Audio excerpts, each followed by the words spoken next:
We now cross to my colleague JJ Tabane, who's in conversation with President Cyril Ramaphosa following the January 8th statement. Colleague, Happy New Year. It's over to you.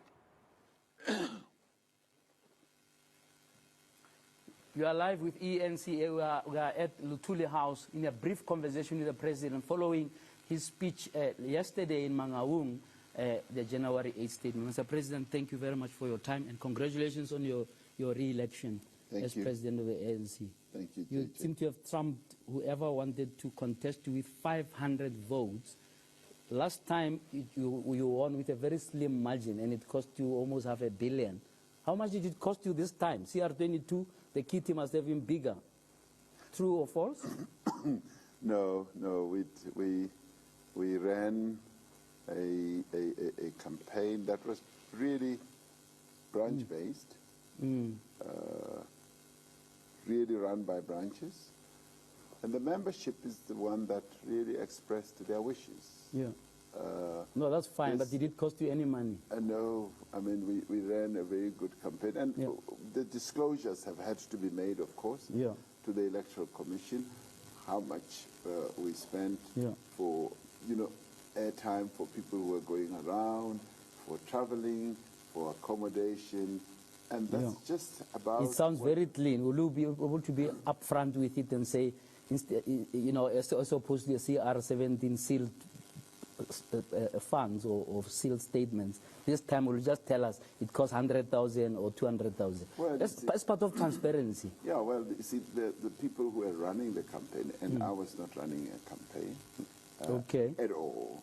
The people who are running the campaign have made all those type of disclosures. And we were you have no idea how much it costs? No idea. At all? Whatsoever.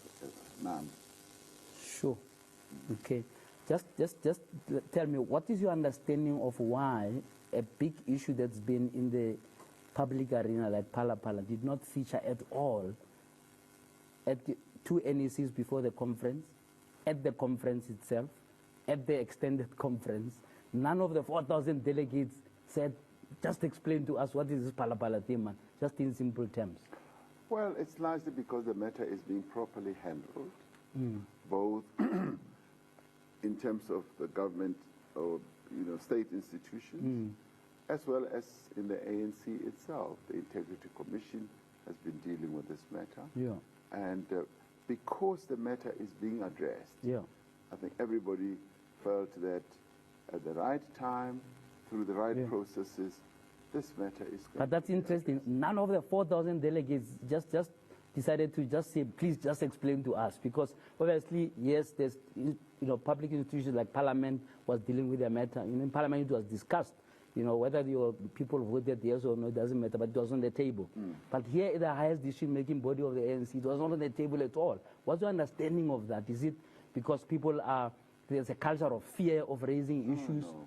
But how can all 4,000 delegates just be mum about such a big issue where the whole country is talking about it for months? Well, I think it's because there's confidence in the processes that are underway to handle this matter.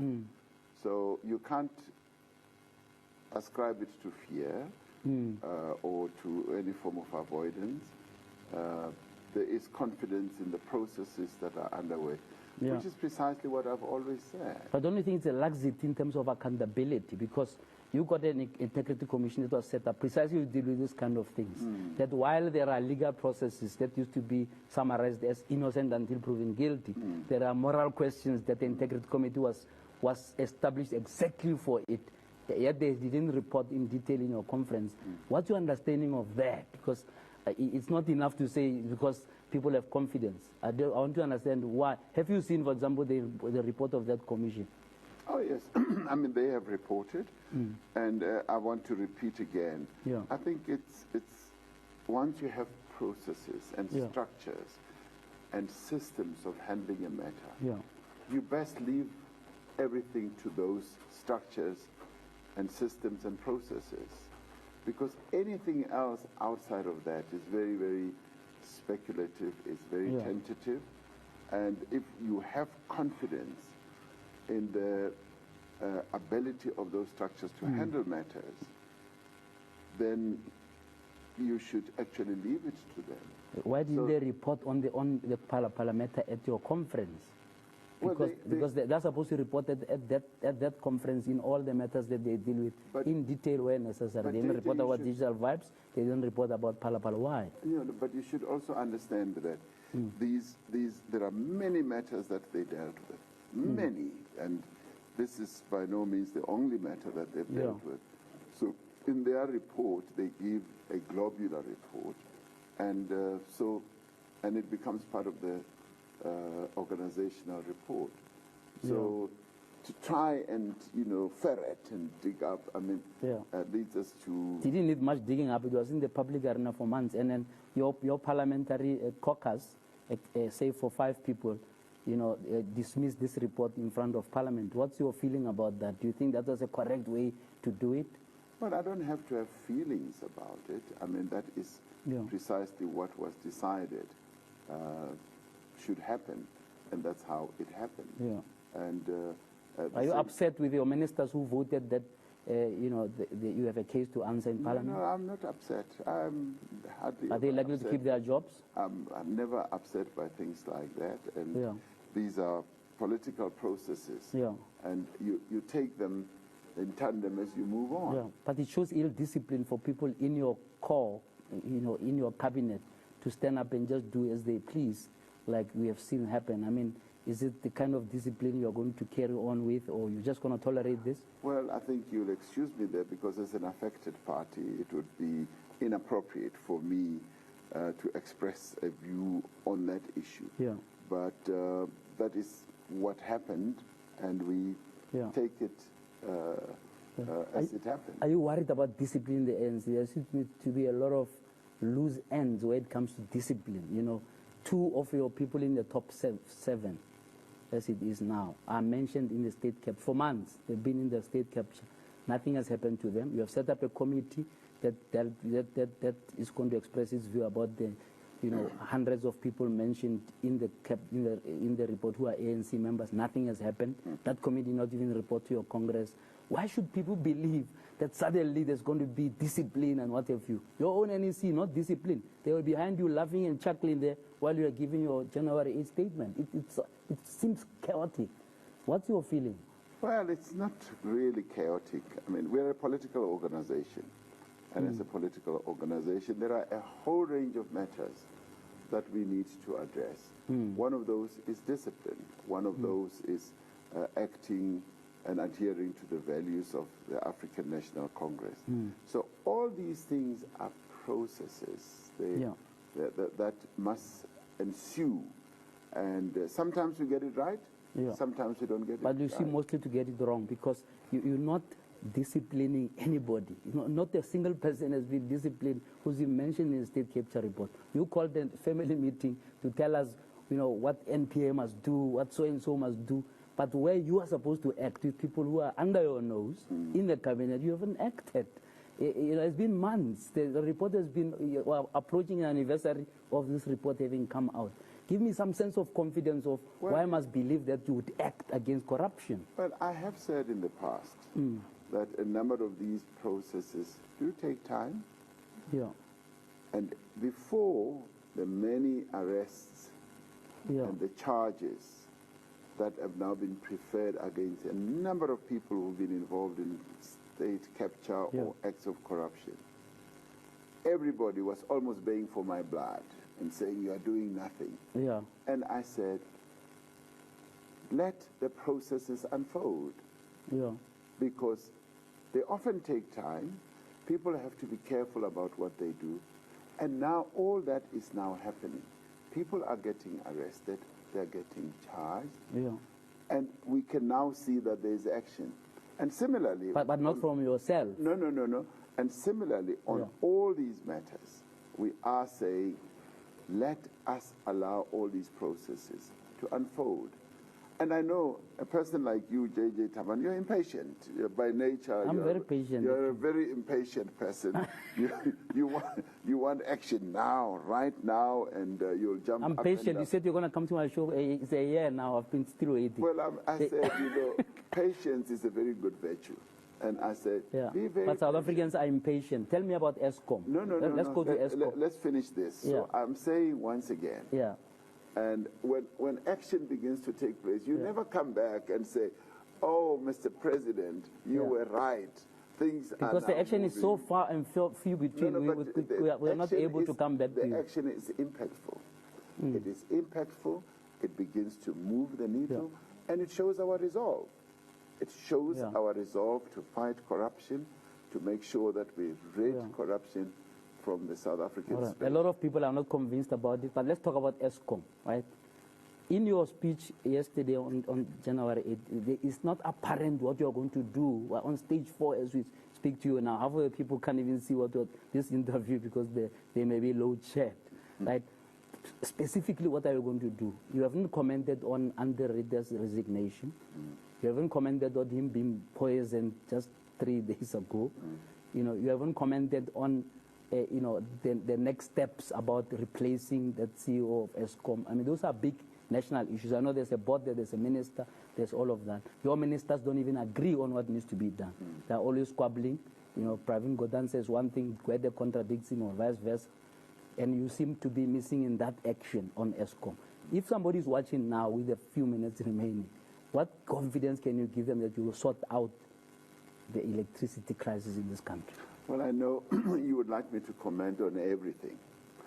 If a fly were to, just sit on your forehead, you would want me to comment about that. No, not so really.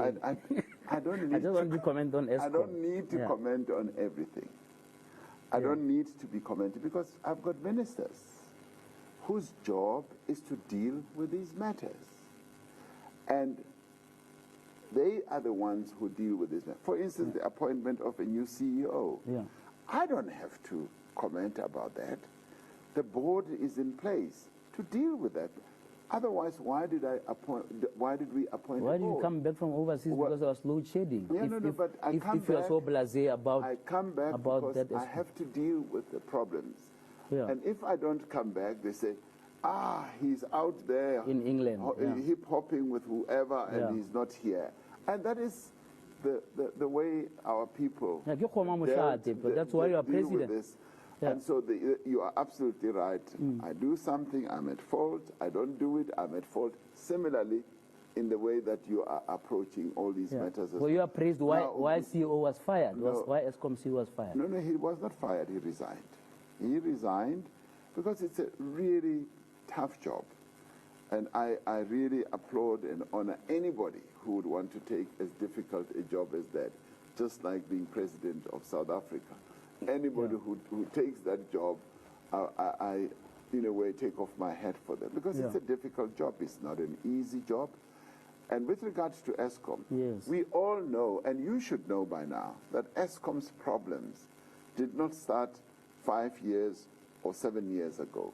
They started with your ANC 15 years ago, ignoring advice. But you see, we're not the only country that is going through energy challenges. This happens, and it's happening in many, many other countries. The good thing, though, with us is that we are dealing with a problem. In July, I announced a number of measures that are currently being implemented. And we did say this is going to take some time. And I did also say that load shedding, yes, will keep coming back to haunt us. And that's exactly where we are. Our electricity grid has not collapsed. We still have electricity. We are now settled with having to live through regular load shedding, which is being addressed. And as it gets addressed, we are going to be upgrading our availability of energy. We want 18,000 megawatts. But I also said, if you listen very carefully, I said, we also need to resort to emergency, to emergency power that can be brought on board so that we are able to close this gap. So this is a problem that nobody is sleeping on the job on. We are working on this problem day in and day out. I have people who are paying attention. Are you aware that your ministers are not on the same page about solving the crisis? I mean, just on this issue of the management at ESCOM. Gwede Mantashe, who happens to be chairperson of the ANC, Minister of responsible for energy issues, says, no, these people are treacherous, it's treason and what have you. And then Pravin Gordhan, who's also in charge of ESCOM one way or another as public enterprise, says, no, that's uncalled for, that's not the case, right? The other one says, no, if enough electricity, the other one says, we don't have enough electricity. Is there a coherence in cabinet about what to do? Because you're even calling for a summit of your alliance partners. It looks like there's a shortage of ideas. No, give us a last word on this ESCOM issue as the country. There's no shortage of ideas. The plan for ESCOM is cohesive. It's out there. We set it out in July. What I set out in July is the Bible that we need to rely on. Everybody who is interested in the electricity space welcomed that, and they all said this is the way to go forward. Now, obviously, a number of people comment. Some of them are outside of government, some of them are inside of government. And as they comment, they're expressing their frustrations. And some including your ministers who are in charge. Sometimes they are expressing their own wishes. And then there are crossed wires from time to time. And I called them to order, and I said, no, we need to be having one message, a uniform message, and cohesion. All right. And that is exactly what we are going to see. We're going to have to leave it there. But last question, reshuffle, when can the country expect that to happen? Just brief answer. Well, a brief answer is that obviously there needs to be restructuring of the executive in view of the fact that some positions are now open. And so when the time is right, I have said to many people, watch this space. All right. I will be coming back to the country. 1 hour in our studio. Can you make another promise? It's a standing promise. Standing promise. Thank you very much, Mr. And it depends on you how you execute promises. Thank you very much for your time, and all the best with what you have to do. You're welcome. Thank you. That was the president of the ANC outlining some of the key priorities following the January 8th statement. And of course, we'll be watching this space as we go towards the Makotlas, the state of the nation that's coming up, and so on. We're live at Lutuli, and thank you so much for joining us in this regard. And thank you. Back to the studio. All right. Thank you very much. That's my colleague JJ Tabane there, who was in conversation with President Cyril Ramaphosa. More news on